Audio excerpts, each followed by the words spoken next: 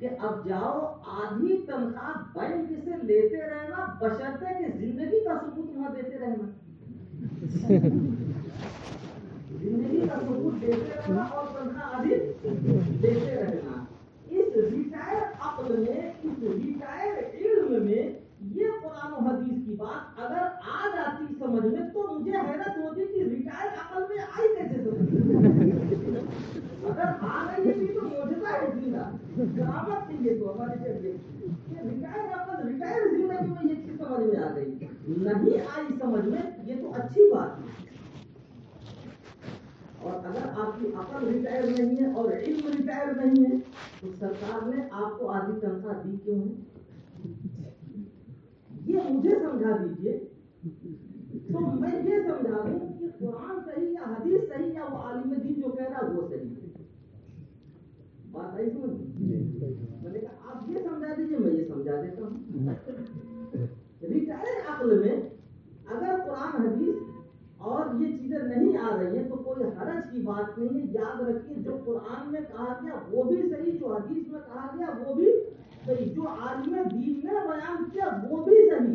بات یہ ہے کہ آپ کی عقل بیمار ہے، آپ قرآن و حدیث کو سمجھنا تو چاہتے ہیں لیکن عقل کو لگام لگا کے نہیں، عقل کو شتر بے مہار چھوڑ کر، جب شتر بے مہار چھوڑ کر کے عقل استعمال کریں گے تو وہیں سے جنم لیتی ہے قادیانیت، وہیں سے جنم لیتی ہے شکیلیت، وہیں سے جنم لیتی ہے یہ غامدیت، وہیں سے جنم لیتی ہے یہ اور بھی جتنے فتنے ہیں انجینئر مرزا کا، وہیں سے پھر یہ فتنہ جنم لیتا ہے گوہر شاہی کا، اور وہیں سے جنم لیتا ہے نیچریت۔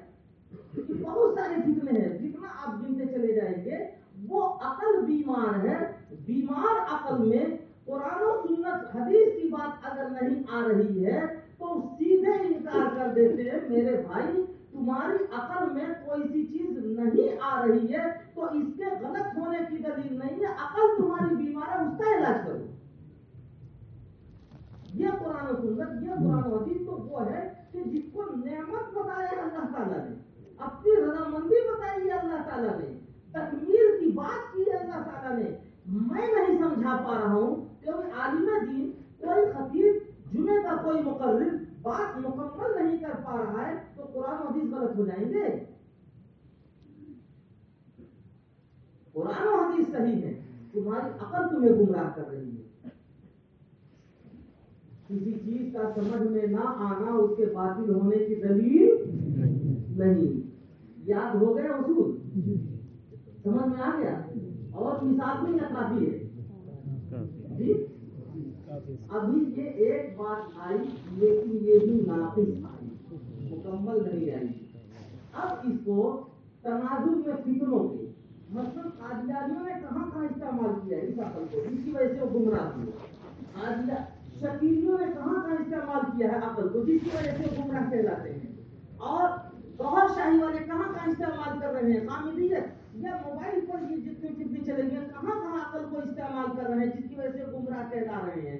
یاد رکھیے جب اس کو سمجھیں گے تو آپ کے اوپر چمکتے سورج کی طرح سے یہ حقیقت واضح ہو جائے گی کہ ہمارا قرآن و سنت کے جو دلائل ہے وہ مستحکم ہے، مضبوط ہے، قیامت تک کوئی نہ توڑ سکا ہے نہ کوئی توڑ سکے گا۔ غلطی عقل کی تھی، غلطی عقل کی تھی تو اس عقل کو کنٹرول میں لانا ہے۔ بات آئی سمجھ میں اچھی طرح سے؟ اب میں صرف فہرست کے طور پر آپ کو اگلی باتیں یاد گنا دوں کہ آپ کہیں گے آپ نے کہا تو تھا 7 اور گنائے صرف 1، تو کہیں آپ پڑھیں گے تو اس ساتھوں کو بھی سنا دیں گے جی۔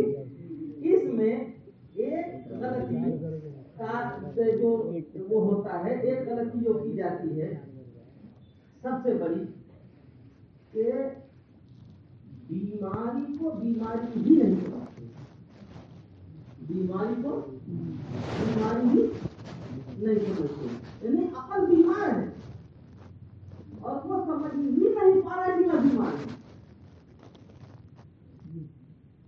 عقل اس کی بیمار ہے، سمجھ نہیں پا رہا ہے۔ اس کی مثال جو میں نے واقعہ ذکر کیا،